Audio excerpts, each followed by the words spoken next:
I never imagined my own mother would be capable of framing my 16-year-old daughter for shoplifting, much less that she would do it on Emma's birthday. But when I saw my daughter being handcuffed and taken to the police station while my mother stood there with that satisfied smile on her face, I knew something was very wrong. It took me 3 weeks to discover the truth, and when I did something that changed our lives forever. It was a Saturday in March, the day before Emma's 16th birthday. We had planned a special day, shopping in the morning to choose the perfect dress for her party, lunch at her favorite restaurant, and in the afternoon we would go to the salon to get our nails and hair done together. It was our tradition, something we'd been doing since she was 10 years old. My mother, Sandra, had insisted on coming with us.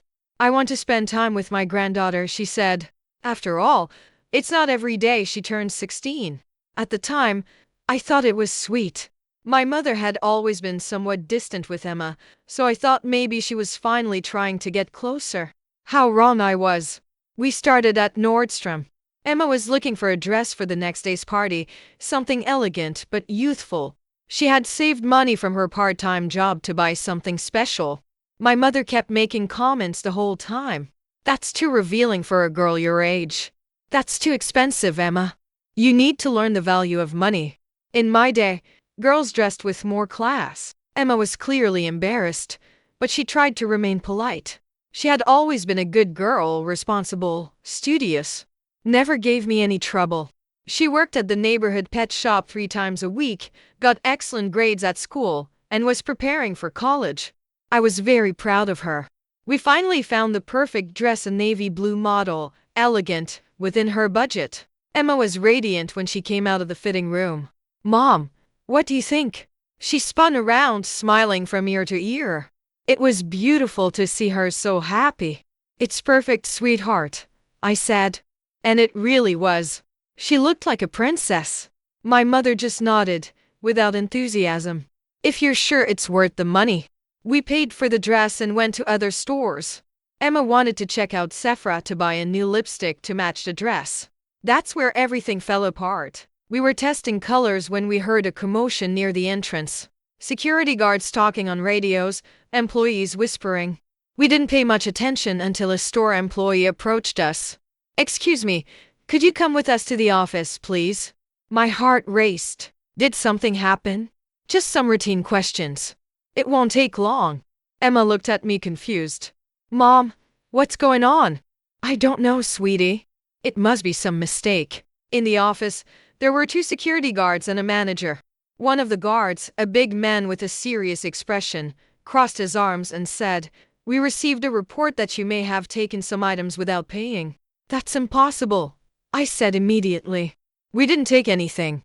The information we received is very specific," the manager said, looking directly at Emma. "About you, young lady." Emma went pale. "I didn't take anything. I swear I didn't take anything." "Can we take a look at your bag?" "Of course," Emma said, extending her bag with trembling hands. The security guard opened the bag and began searching. A few seconds later, he pulled out an expensive YSL lipstick, still with the price tag. "Can you explain this?" Emma looked at the lipstick like it was a poisonous snake. I don't know how that got there. I didn't take that. I swear on my life I didn't take that." "Emma," I said, my voice coming out louder than intended. "What's happening?" "Mom, I didn't do this. You have to believe me. I would never do something like this." I looked at my mother, who was standing in the corner of the office. Her face was neutral, but there was something in her eyes. Satisfaction. For a second, I thought I was imagining things. "Who reported this?" I asked. The security guard hesitated. "A concerned customer saw suspicious activity and alerted us." "Which customer?" They looked at each other. "We can't reveal that information." The next 30 minutes were a nightmare. They called the police. Emma cried uncontrollably, repeating that she was innocent. I tried to protect her, demanding to see the security cameras, threatening to sue everyone if it was a mistake. But the lipstick was in her bag. How could I explain that? When the police officers arrived, they were kind but firm. "She's a minor, so you can take her home today, but she'll have to appear in court." Emma was handcuffed. The day before her 16th birthday, my daughter was handcuffed like a common criminal while my mother watched in silence. On the way home, Emma didn't stop crying. "Mom, I promise I didn't do this. You believe me, don't you?" "Of course I believe you, sweetheart." And I really did believe her. I knew my daughter. She wasn't perfect, but she was never dishonest. And she definitely wouldn't risk her future for a lipstick. My mother came home with us. In the car, she remained quiet, only occasionally commenting on how these things happen when parents don't set proper boundaries. That night, Emma locked herself in her room and didn't come out even for dinner. We canceled the birthday party. How could we celebrate after what happened?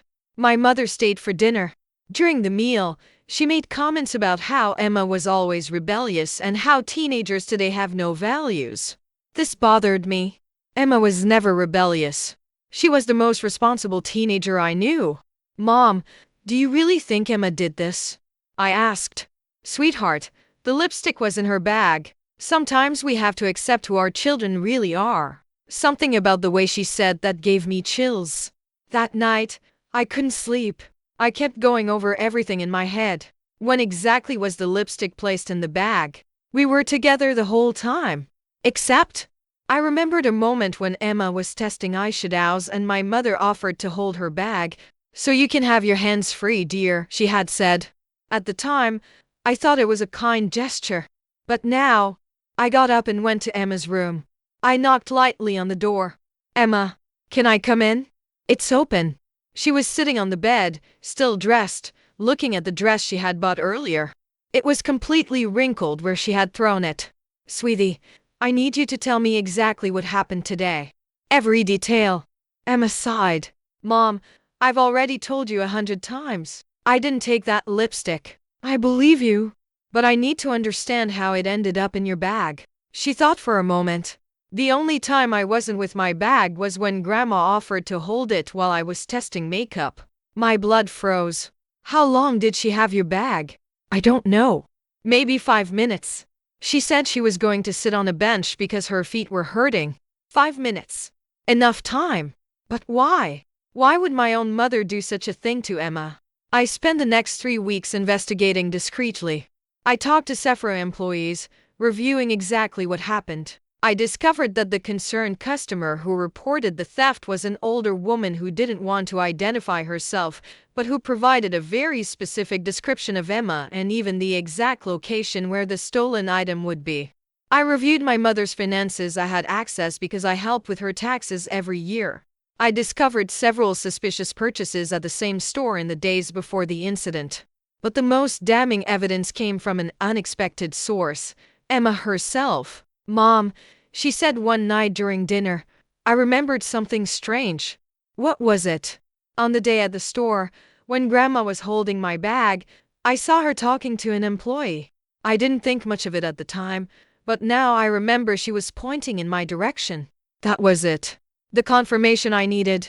My own mother had planned everything. She bought the lipstick, put it in Emma's bag, and then alerted security about where to look. But why? The answer came in a conversation with my Aunt Carol, my mother's sister. "Your mother has always been jealous of Emma," Carol told me when I finally asked directly. "She thinks you give more attention to Emma than to her." That's ridiculous. It's ridiculous, but it's real. She always comments about how Emma is spoiled and how you don't discipline properly. She thinks Emma needs to learn a lesson. A lesson. My mother destroyed Emma's 16th birthday, traumatized her, damaged her future, all to teach a lesson about what? Being loved by her own mother. That's when I decided my mother also needed to learn a lesson. My mother always prided herself onto things, her reputation in the community and her financial independence. She volunteered for various charitable organizations, was a member of the church board, and considered herself a pillar of society. She also worked as an accountant for several small local businesses. I knew exactly where to hit. First, I compiled all the evidence of what she did. Recordings of conversations where she contradicted her own version of events, receipts from suspicious purchases, statements from store employees. I organized everything in a detailed folder. Then, I scheduled a meeting with the family lawyer. I explained the situation and asked about our legal options. Technically, this constitutes evidence tampering and false reporting, he said. But proving it could be complicated. What if I had a recorded confession? He raised his eyebrows. That would change everything. A week later, I invited my mother to lunch. I chose a public restaurant with lots of people. I put a small recorder in my purse. Mom, I'm worried about Emma, I began. She still insists she's innocent. Sweetheart, sometimes it's hard to accept the truth about our children. But what if she really is innocent? What if someone put that lipstick in her bag? My mother laughed. Who would do such a thing? I don't know. Someone who wanted to hurt her. Beth, you're being paranoid. The lipstick was in her bag. She was caught. End of story. I took a deep breath. Emma said you held her bag for a few minutes. So what? I was being helpful. Mom, I need to know. Did you put that lipstick in Emma's bag? There was a long silence. Then, my mother sighed. That girl needs to learn that actions have consequences. My heart stopped. You did it. I did what needed to be done. Emma is spoiled, Beth. You never set proper boundaries. She needed a lesson about responsibility. You destroyed her birthday. You traumatized her. You could have ruined her future. A little adversity builds character. You're my mother. How could you do this to your own granddaughter? Because no one else was going to. I turned off the recorder. I had everything I needed. The following Monday, I called the lawyer. I have the confession. The process was quick. With the recording, the physical evidence, and Emma's testimony, the case against my daughter was dismissed. My mother was indicted for evidence tampering, obstruction of justice, and child abuse. But that was just the beginning. I knew all of my mother's clients because I helped with her taxes. I called each one of them personally. Hello, Mr. Johnson. This is Beth, Sandra Martinez's daughter. I need to inform you about a legal situation that may affect the accounting services she provides. Within a week, she lost all her clients. Then, I called the church board. Father Michael, I need to inform you about some criminal charges against Sandra Martinez. She was removed from all leadership positions. The charitable organizations were next.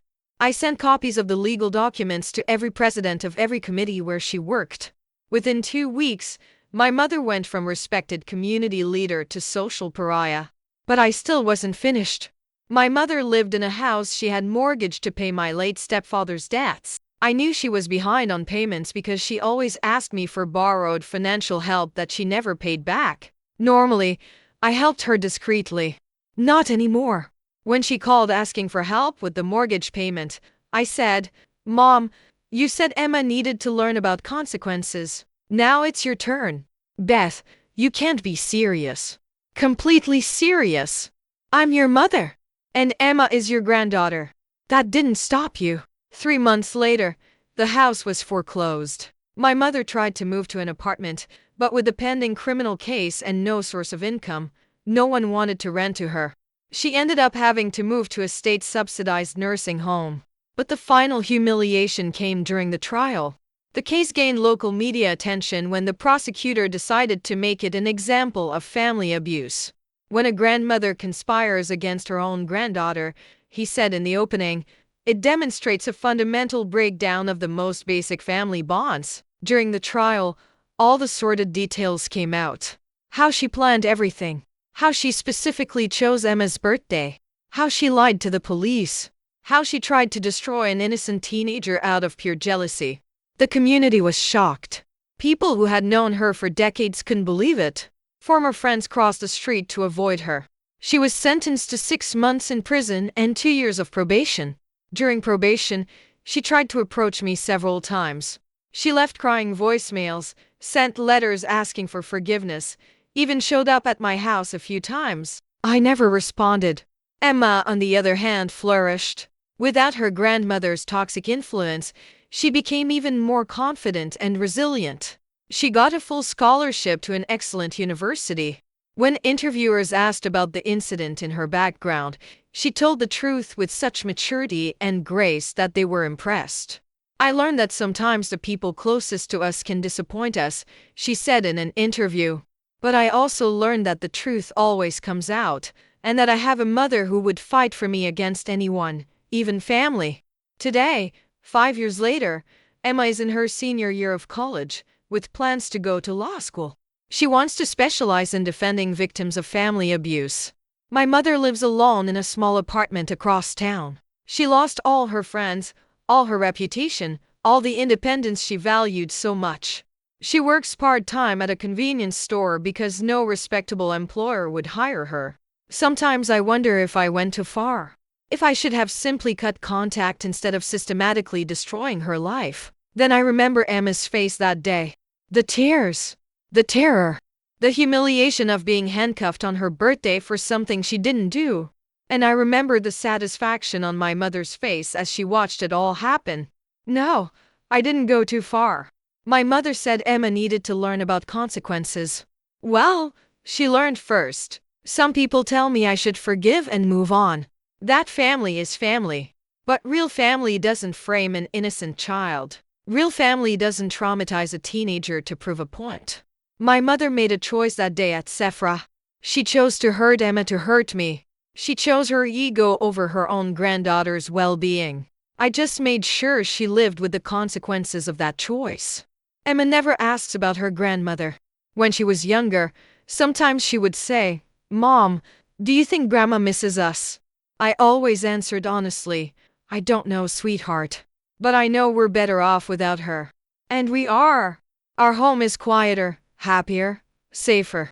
Emma grew up knowing that her mother would protect her from anyone, even family. That gave her a security that no manipulative grandmother could provide.